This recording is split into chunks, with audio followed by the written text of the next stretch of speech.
A name spoken in hushed tones. Luis Garavito, La Bestia, the Beast. He walked among them, unseen, unremarkable, a phantom in plain sight. His evil, a patient predator. It waited, it watched, it chose. Colombia, a land already scarred, would soon learn a new definition of terror, a darkness deeper than any they had imagined, flesh and blood, and infinitely more terrifying for it. The ordinary face of extraordinary horror. He was a vagrant, a drifter, selling trinkets, offering help, a smile that masked the abyss. No one looked twice. Colombia in the 1990s, a nation steeped in conflict. Bloodshed was a common language. The government fought guerrillas, cartels waged war on the state, cocaine flowed like a river, power was measured in bullets and bodies. In this crucible of violence, life was cheap, especially for the poor, the forgotten. This was the landscape Garavito chose, his stage, his killing fields. He understood its rhythms, its blind spots, its despair. He moved through the Andean highlands, Pereira, Armenia, Tunja, small towns, remote villages, places where the reach of the law was thin. The exact moment the darkness took root, it remains elusive. Garavito's childhood was a tapestry of abuse, neglect, a familiar overture to such monstrousness, but not an excuse, not a full explanation. Many suffer, few become this. His early life hinted at the storm to come, petty thefts, a growing resentment, a detachment from empathy. The seeds were sown early, watered by a cruel world, left to fester in the hidden corners of his mind, where the beast began to stir. His first killings, likely in the early 1990s, perhaps even before. They were probably clumsy, less refined, but the hunger was there, the compulsion. Garavito was a chameleon. He shifted his persona to suit his prey, a kindly old man, a monk, a charity worker, a disabled person needing assistance. He wore many faces, all of them false, all designed to disarm, to lure. He understood the power of appearances, the way a uniform or a priestly collar could inspire trust or pity. He exploited human decency, turned it into a weapon. His disguises were simple, effective, allowing him to get close, to isolate his victims. His approach was methodical. He would observe, identify a target, usually a young boy, alone, vulnerable. He'd offer a small gift, money, food. Section 5. Stolen innocence, the faces of the lost.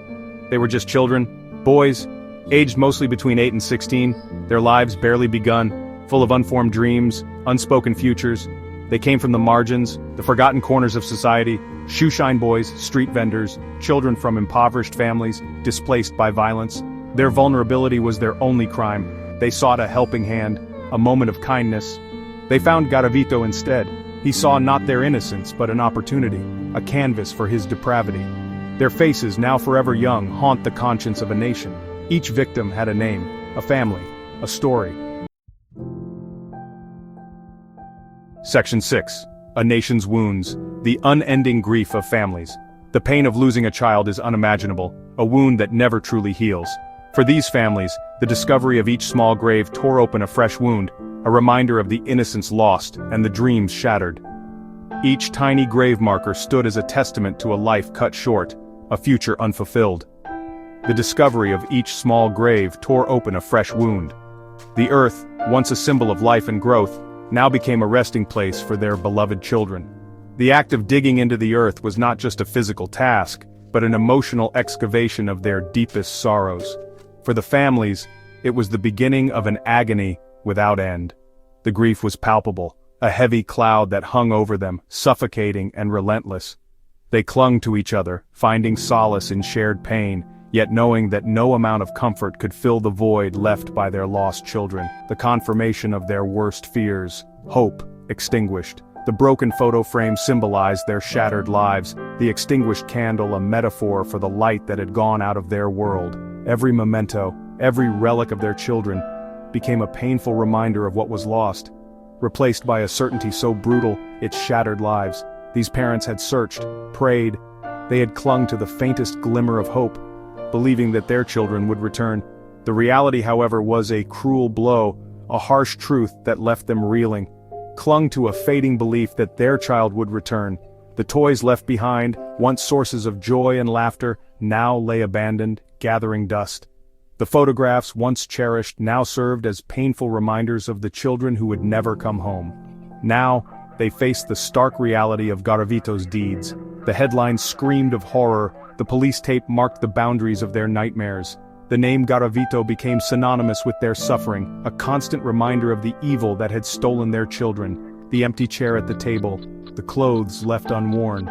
These everyday sights became symbols of their loss, haunting them with the absence of their children. The empty chair at the dining table, once filled with laughter and chatter, now stood as a silent witness to their grief. The silence in rooms once filled with laughter, a permanent void. The quietness of the house, once a place of joy and noise, now echoed with the silence of their absence. Every corner, every hallway, a reminder of the children who would never return. Their grief was a public spectacle, and a private hell. Media crews descended, seeking soundbites of sorrow. The nation watched, horrified. The cameras captured their pain, broadcasting it to the world, turning their private agony into a public spectacle. But for the mothers and fathers, the brothers and sisters, this was not a news story. It was their reality, a nightmare from which they could not wake. The siblings, too young to fully understand, yet old enough to feel the loss, wept for their brothers and sisters. It was the wreckage of their world. Their homes, once filled with life and laughter, now felt like empty shells. The silence was deafening, the emptiness overwhelming. They sat in their grief, surrounded by the remnants of their shattered lives. They navigated a labyrinth of police stations, morgues. The search for answers led them through a maze of bureaucracy and despair. Each visit to the police station, each trip to the morgue was a step deeper into their nightmare, a journey through the darkest corners of their grief. Section 7. The Silence of Fear. A community paralyzed. As the scale of Garavito's atrocities became known, a chilling silence fell over communities. Fear became a constant companion. It seeped into homes, whispered in playgrounds, and altered the rhythm of daily life. Parents clutched their children tighter, curfews were self-imposed, the streets, once alive with the sounds of play, grew quiet. Especially for young boys, they were the targets and everyone knew it. The monster was out there, he could be anyone, anywhere. Trust eroded. Suspicion festered. Neighbors eyed strangers with unease. The simple act of a man speaking to a child could trigger alarm. This was Garavito's other victory. He had not only stolen lives, he had stolen peace of mind. Section 8. Chasing a Phantom. The Grueling Investigation. This is the story of a relentless pursuit, a chase that spanned years and crossed countless jurisdictions. It's a tale of frustration, determination, and the unyielding quest for justice. The initial reports were like scattered pieces of a horrifying puzzle. A missing boy here, an unidentified body there, across different towns, different departments.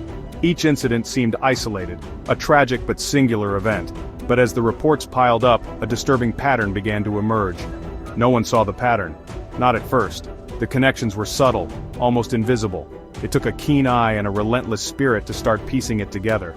The detectives were overwhelmed, their bulletin boards filled with photos, maps, and timelines that seemed to lead nowhere. Local police forces were under-resourced, overwhelmed, communication was poor, jurisdictional boundaries created walls. Each department was focused on its own cases, its own problems. The idea of a single perpetrator moving across regions was almost unthinkable. Garavito, the Phantom, slipped through these cracks effortlessly. He was a master of disguise, a chameleon who could blend into any environment. His movements were calculated, his actions precise.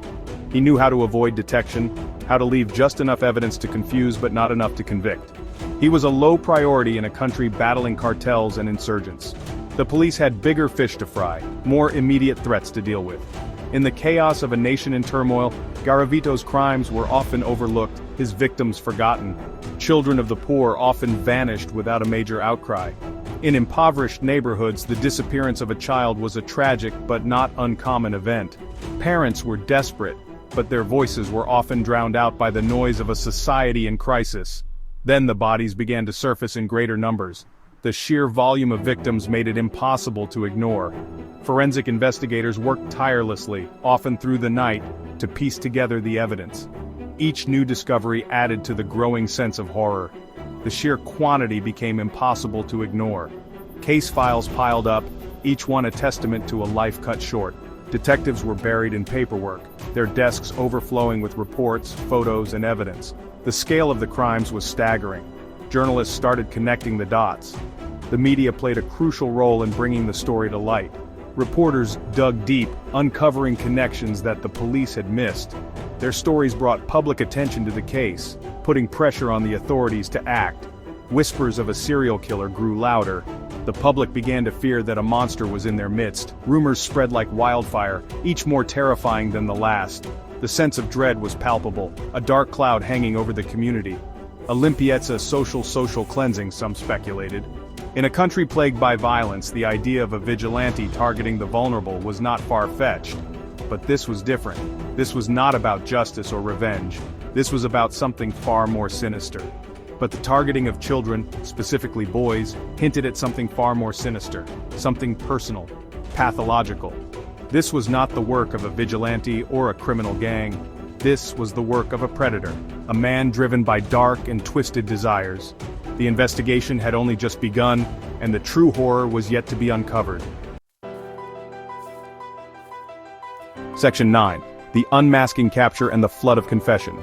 The end, when it came, was almost mundane. Not a dramatic shootout, not a brilliant piece of detective work leading to a climactic confrontation. Luis Garavito was arrested on April 22, 1999, for an attempted rape.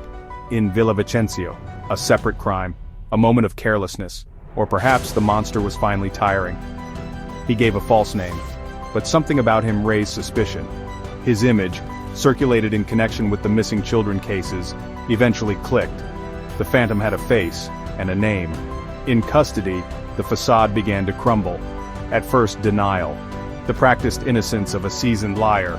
But the evidence was mounting. The sheer number of bodies, the consistent modus operandi, investigators pressed, patiently. Section 10. The scales of justice, the scars of memory. The judicial process began. A nation watched, demanding justice, retribution. The air was thick with anticipation, and the eyes of the world were on the courtroom. The media frenzy outside was a testament to the gravity of the case.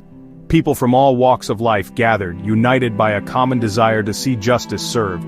Garavito faced a mountain of evidence, his own confessions, the bodies, the witness testimonies. The evidence was overwhelming, meticulously gathered by law enforcement over years of painstaking investigation. Each piece of evidence told a story of horror and loss, painting a grim picture of the atrocities committed. The trial was a formality in some ways. His guilt was undeniable. The courtroom proceedings, though necessary, seemed almost redundant given the sheer weight of the evidence.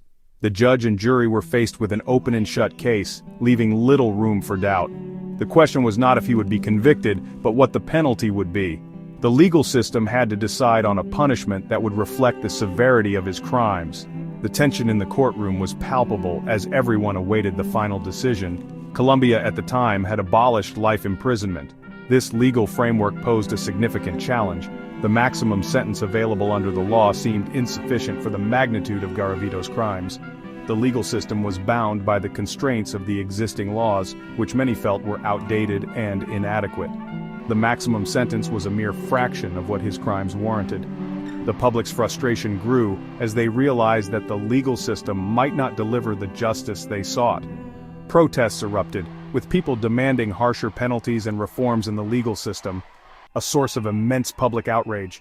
The streets were filled with angry voices, each one a testament to the collective pain and anger of a nation. The sense of injustice was overwhelming, and the public's trust in the legal system was severely tested, and enduring pain for the victims' families. The families of the victims were left to grapple with their grief, their pain compounded by the knowledge that the man responsible for their suffering might not face the full extent of justice. Vigils and memorials became places of solace and solidarity, but also of deep sorrow. He was convicted for the murders of 138 boys.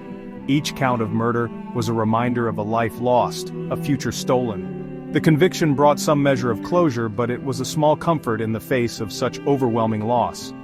Sentenced to 1,853 years in prison, a symbolic number. The sentence, though lengthy, was more a statement than a practical measure. It was meant to convey the gravity of his crimes and the collective condemnation of society. Under Colombian law, this was capped.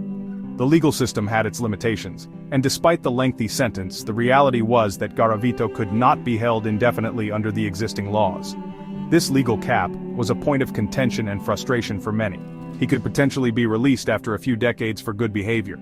This possibility loomed large, casting a shadow over the sense of justice that the sentence was supposed to provide. The thought of Garavito walking free one day was a chilling prospect for the victims' families and the public, and for cooperating with authorities by leading them to graves. His cooperation, while helpful in uncovering the full extent of his crimes, also served as a bargaining chip that could reduce his time behind bars. This legal reality added another layer of complexity to an already painful situation. This legal reality was a bitter pill. The scales of justice seemed imbalanced, and the scars left by Garavito's actions ran deep. The case highlighted the need for legal reforms and a re-evaluation of the justice system to ensure that such atrocities would be met with appropriate consequences in the future.